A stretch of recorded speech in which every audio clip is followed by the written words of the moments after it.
नमस्कार मंडळी. उपवासाला नेहमीचे साबुदाणा वडे भगर खाऊन कंटाळा आला असेल तर असे जाळीदार मऊ असे हे उपवासाचे धिरडे तुम्ही एकदा नक्की ट्राय करून पहा. या आषाढी एकादशीला दही सोडा इनो न वापरता हे उपवासाचे जाळीदार धिरडे नक्की ट्राय करा. इकडे बघू शकता धिरडेला एकदम छान अशी जाळी पडली आहेत. खायला खूप टेस्टी लागतात. चला तर आपण वेळ न करता हे कसे बनवायचे ते पाहूयात. आणि व्हिडिओ जर आवडला असेल तर प्लीज व्हिडिओ शेअर करा, व्हिडिओला लाईक करा. तर उपवासाचे असे धिरडे बनवण्यासाठी इथे मी एक बाउल घेतला आहे. त्याच्यामध्ये 1 वाटी भगर घातली आहे. ज्या वाटीने भगर घेतली आहे त्याच वाटीने पाव वाटी एवढा साबुदाणा घालायचा आहे, किंवा 2-3 चमचे घातला तरीसुद्धा चालेल. पाणी घालून हे आपल्याला 1 तासासाठी भिजत ठेवायचं आहे. तर पाणी घालून छान स्वच्छ धुवून घेतलं आहे आणि त्याच्यामध्ये थोडंसं पाणी ॲड केलं आहे. 1 तासासाठी असंच मी याला भिजत ठेवलं होतं. 1 तासामध्ये हे व्यवस्थित भिजलं जातं.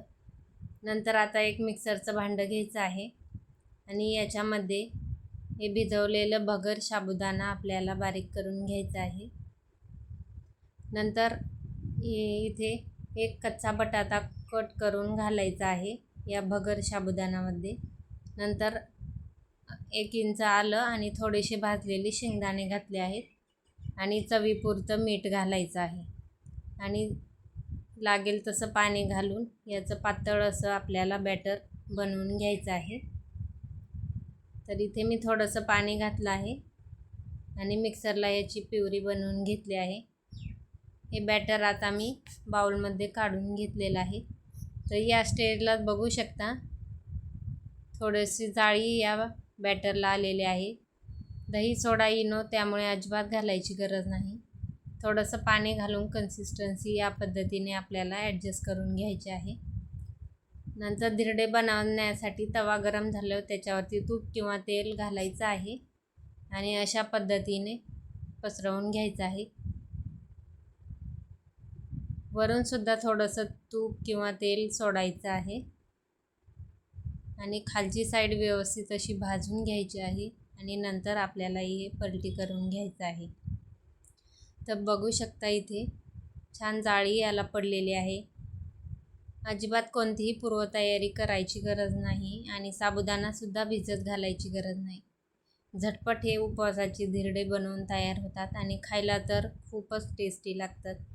तर बघू शकता वरची बाजू ड्राय झाल्यानंतर इथे मी धिरडे पलटी करून घेत आहे. एकदम जाळीदार असे हे तयार होतात.